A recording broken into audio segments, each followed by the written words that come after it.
Cada semana, Suyapa TV trae las noticias para la comunidad sorda, como parte de la responsabilidad social.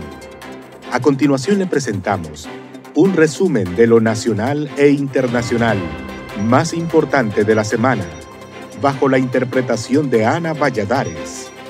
Acompáñenos a ver el resumen para sordos.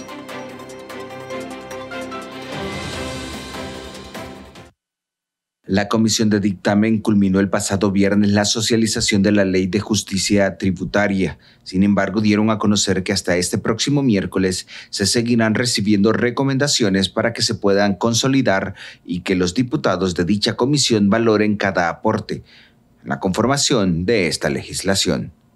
Ante este panorama, Marcia Aquino, oficial de asesoría legal del Consejo Hondureño de la empresa privada COEP, muestra su preocupación porque hagan caso omiso de todas estas recomendaciones hechas por los diversos sectores del país.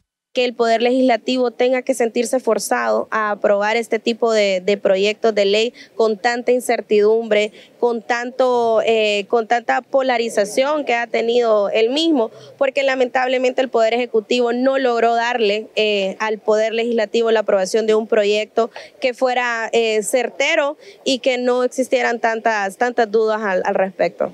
Para el COEP no solo es la pérdida de empleo, sino la poca competitividad que esto genera para atraer inversión, situación que preocupa a Kevin Rodríguez, experto en materia energética en el país, ya que Honduras requiere de mucha inversión, sostiene, para atender esas falacias tan palpables que tiene. Que la ley de justicia tributaria no genere más bien condiciones que no van a permitir que venga toda esa cantidad de inversión al país. ¿Por qué razón lo menciono? Porque se está hablando de derogar la ley de incentivos renovables, que fue una ley que se aprobó durante el periodo del presidente Mel Zelaya y que fue una de las mejores leyes porque permitió que la matriz en Honduras cambiara de 30% renovable en el 2006 a un 70% renovable en el 2022. Hay que seguir atrayendo la inversión porque en este momento tenemos un déficit severamente fuerte a nivel nacional.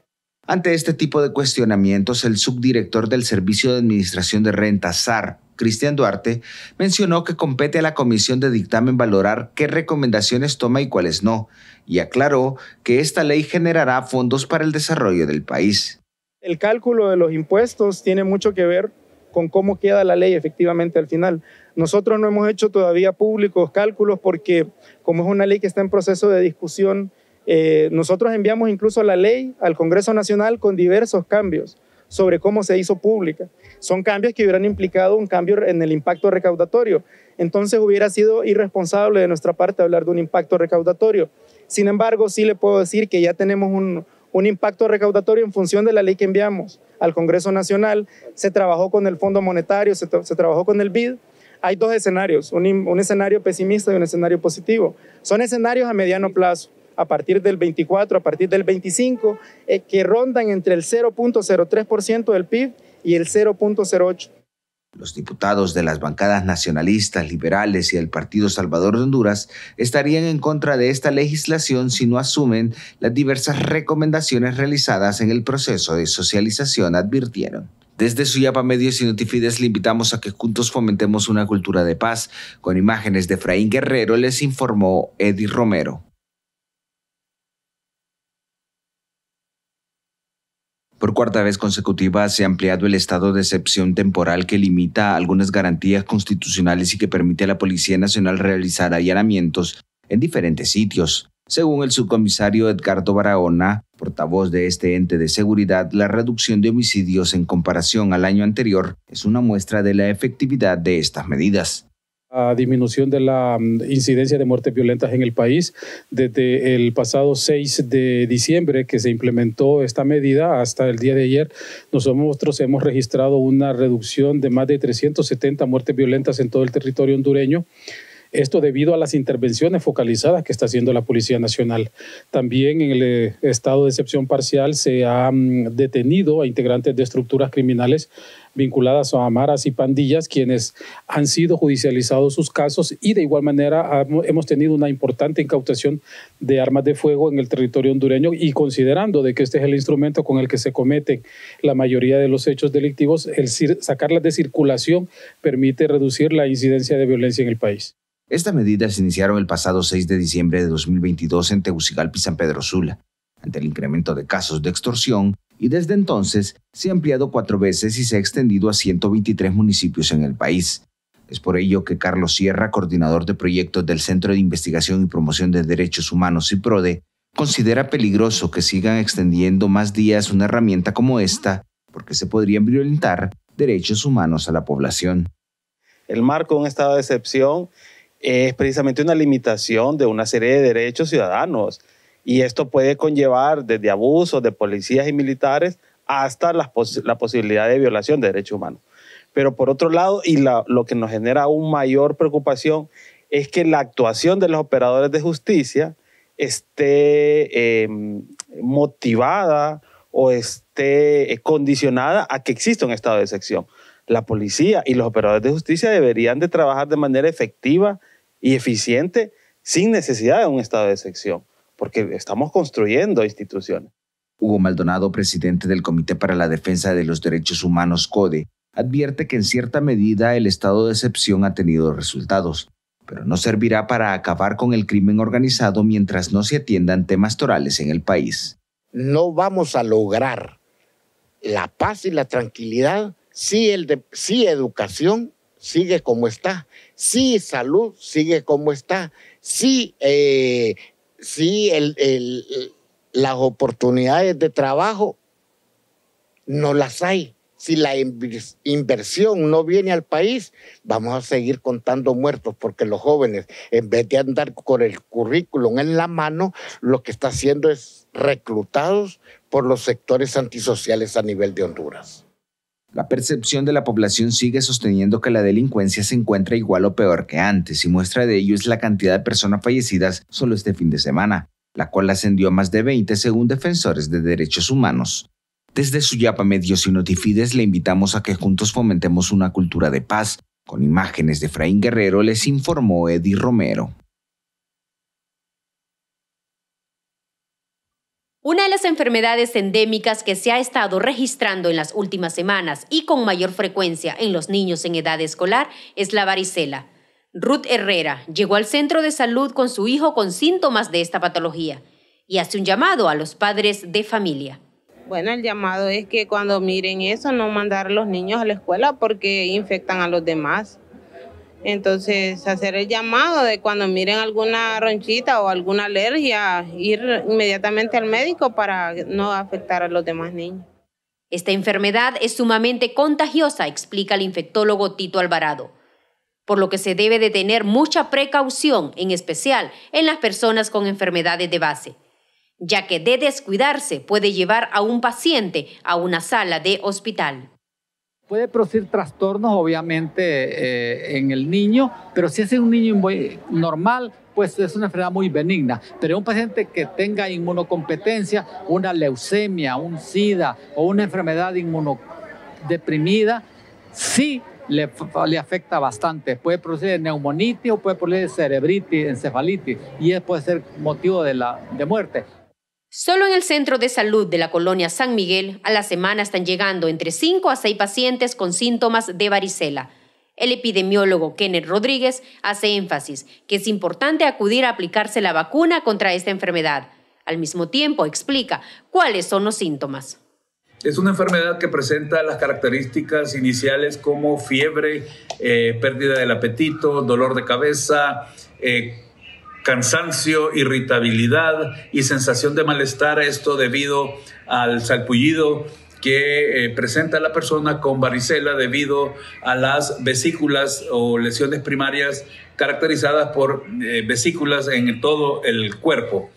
Aparte de aplicarse la vacuna, los galenos recomiendan que el paciente debe estar aislado para evitar contagiar más personas, ingerir abundante líquido, usar ropa cómoda, no caliente, y controlar la fiebre con acetaminofén.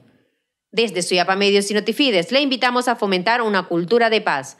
Con imágenes de Aníbal Recarte, les informó Janet Lagos.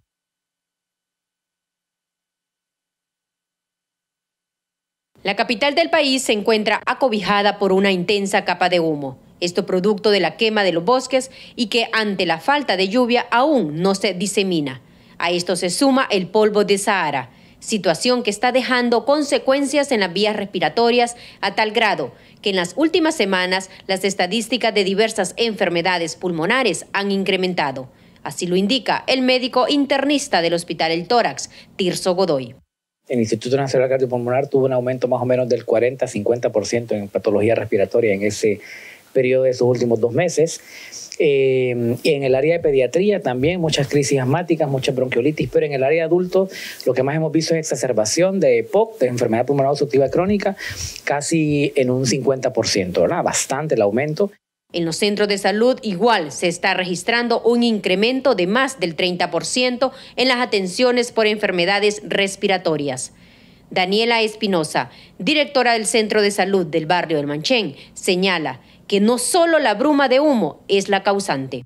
El polvo, el humo, el calor, ¿verdad? El uso de aires acondicionados, ventiladores en casa por el tema del calor ha incrementado las infecciones respiratorias. Aparte de enfermedades respiratorias, surgen problemas en la piel, problemas oftalmológicos y gastrointestinales, señalan los galenos. Pero desde el punto de vista meteorológico, Edgar Mejía explica exactamente qué está sucediendo. Este año tenemos precisamente un fenómeno del Niño, ¿no? Y el fenómeno del Niño viene siempre acompañado de lo que son sequías importantes en nuestro territorio hondureño.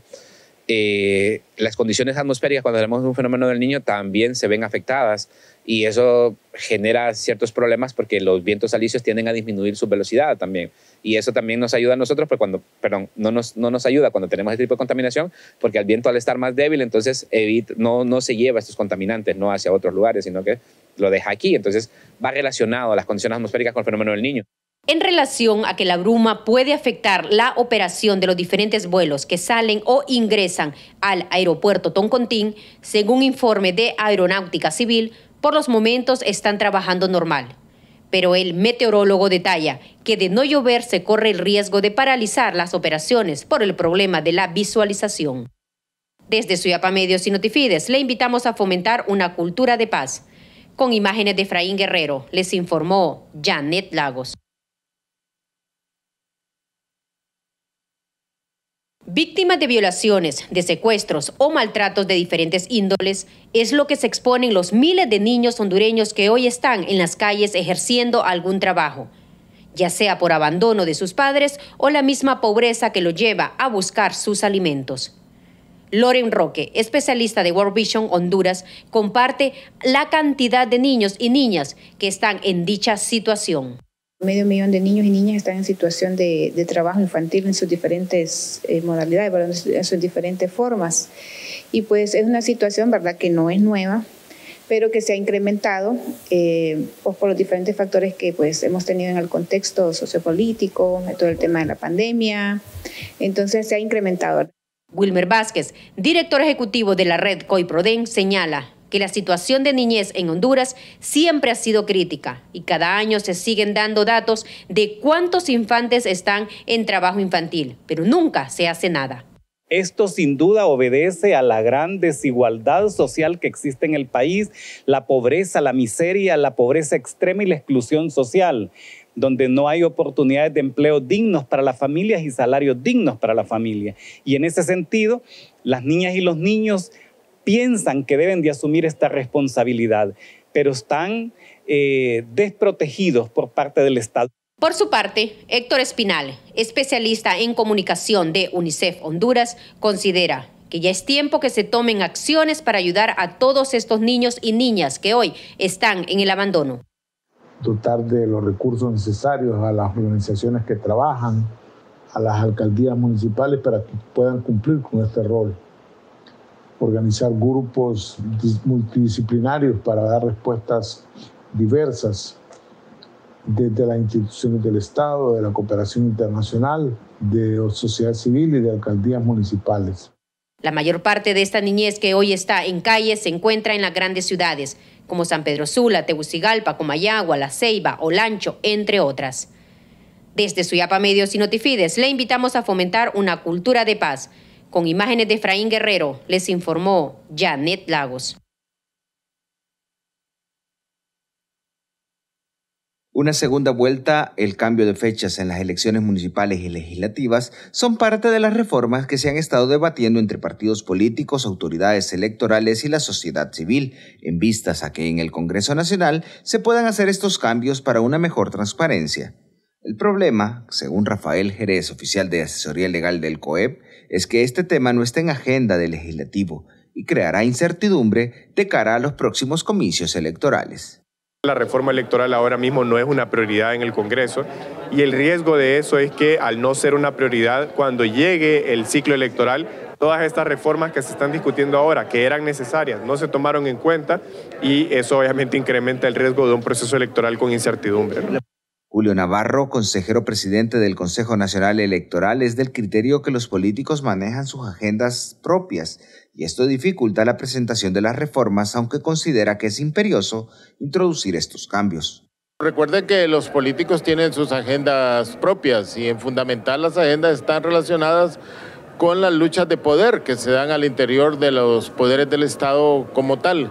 Pero yo creo que el país necesita un momento en que haya un acuerdo entre todos los partidos políticos, los grupos gremiales, los grupos de sociedad civil para poder consensuar una ley que supere las deficiencias de la ley actual y que por sobre todo garantice procesos electorales limpios.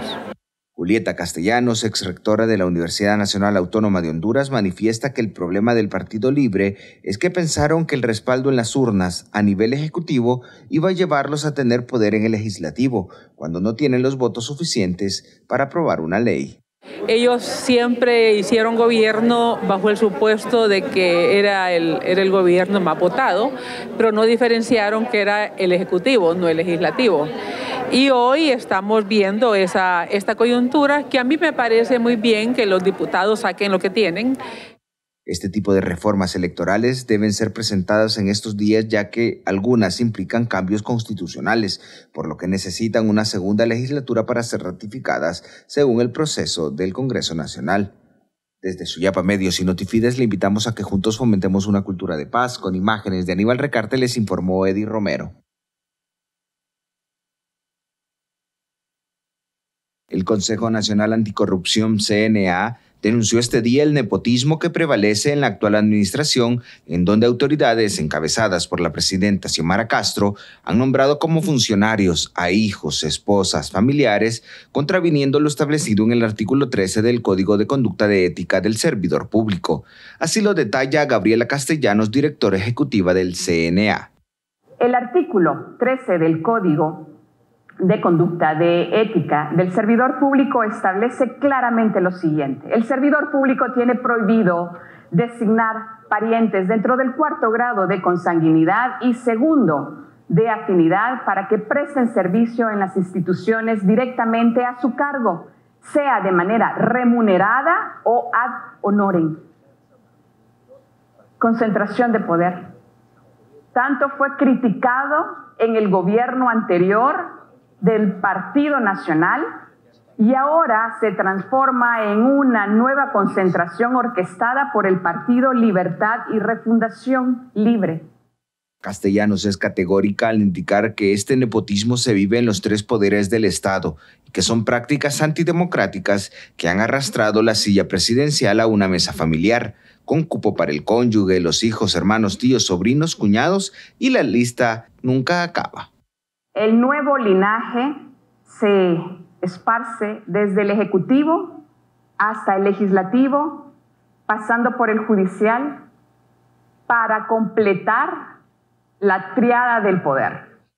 Entre las familias está el hogar Castro Zelaya, que incluye a la presidenta Xiomara Castro, su esposo Manuel Zelaya, sus hijos Héctor, Zoe, José Manuel, Hortensia, así como la hermana de la mandataria, sobrinos, cónyuges de esta familia en diversos puestos del gobierno. Se hizo especial mención también de la familia Moncada, en donde está Rixi Moncada, actual secretaria de Finanzas, sus 4 hermanos, 2 de ellos en Condepor y una sobrina en el Tribunal Superior de Cuentas. El asesor presidencial Enrique Flores Lanza, junto a su esposa, la magistrada Sonia Marlina Dubón, también forman parte de este listado al tener en puestos de gobierno a sus hijos, sobrinos y familiares de ellos. Esta historia se repite con diputados como el presidente Luis Redondo, Russell Tomé, Carlos Zelaya, Marco Elid Girón, Harry Dixon, Hugo Noé Pino, entre otros. En la Corte sucede lo mismo con la presidenta Rebeca Raquel Obando. Es el mismo modo de operar es de varios funcionarios del Poder Ejecutivo, según denuncia el CNA.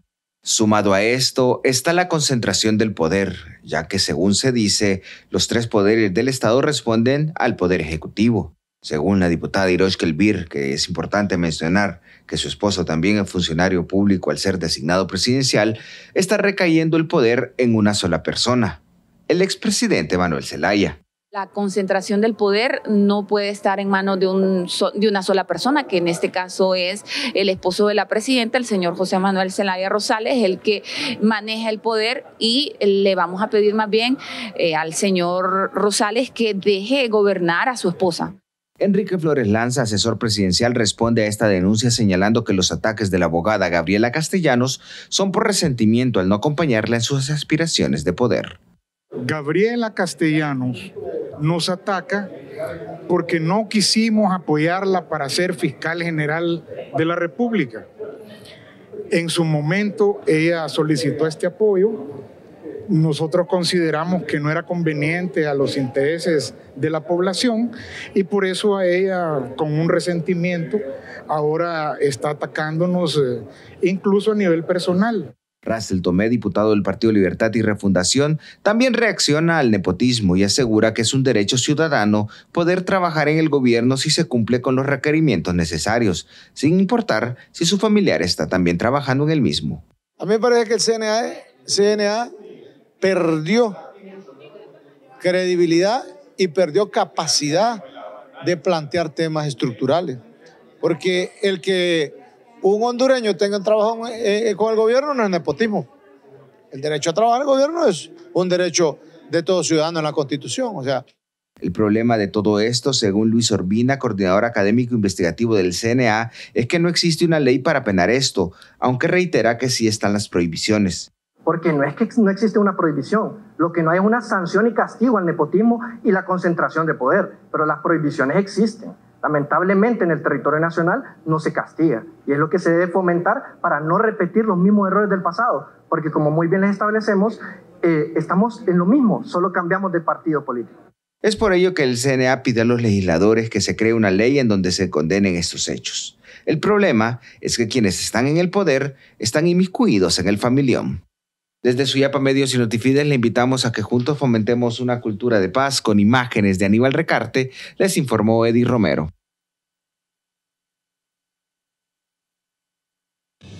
El presidente Joe Biden afirmó este jueves que se evitará el default de Estados Unidos mientras negocia contrarreloj un acuerdo con los republicanos sobre el aumento del tope de la deuda. No habrá un default, aseveró el jefe de Estado, quien al mismo tiempo indicó que sus negociaciones con el presidente republicano de la Cámara de Representantes, Kevin McCarthy, han sido productivas.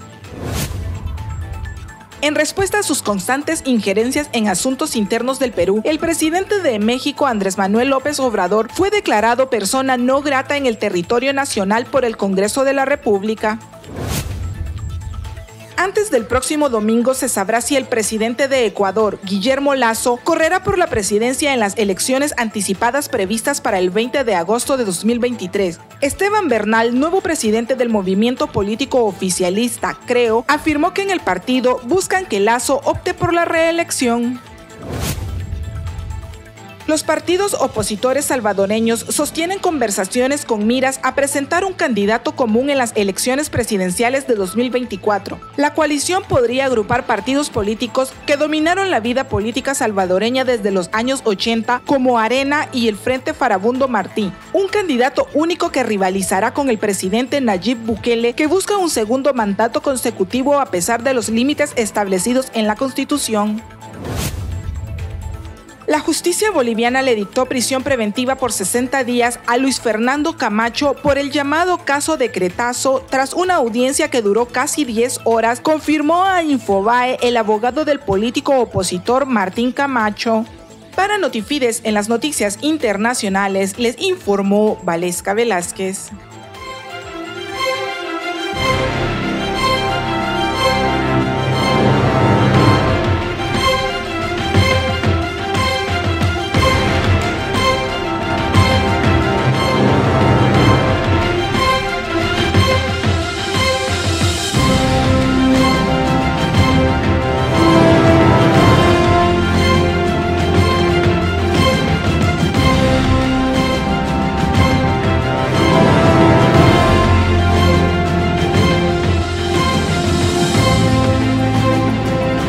Gracias por habernos acompañado en este resumen de las noticias nacionales e internacionales más importantes de la semana, bajo la interpretación de Ana Valladares para la comunidad sorda.